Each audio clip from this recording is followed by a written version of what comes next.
Ninjize passe indi ariko teye birakomeye shot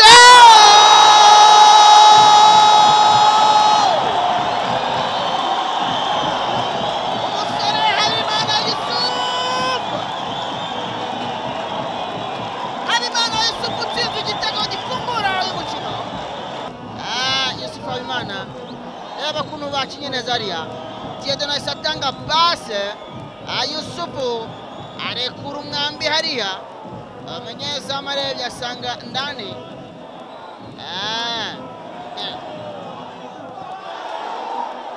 mpira rwose ishoti yarajya rikomeye panda na mpira ya Nike cheza vizuri kule ni hatari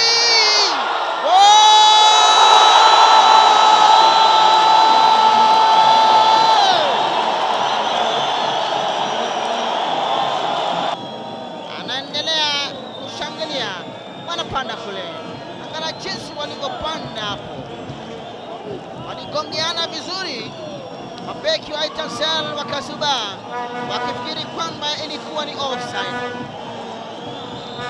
Mtoto wa Nyanza nambari 9 mgongoni akaingia kambani kuandika bao lake la pili.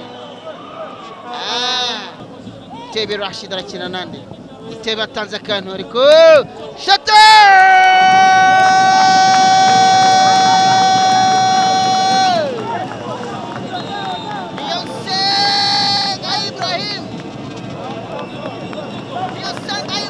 kuruhande rwa Etincelles akaba amaze kubona igitego kimwe ikipe ya Etincelles yagitangiye ishyiramo imbaraga hariya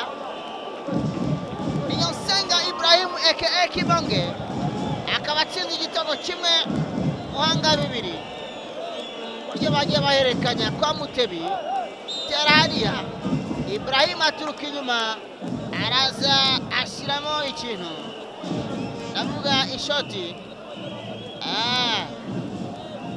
igitego kimwe umukino ushobora kuba uri buryohe muri iki gice cya kabiri.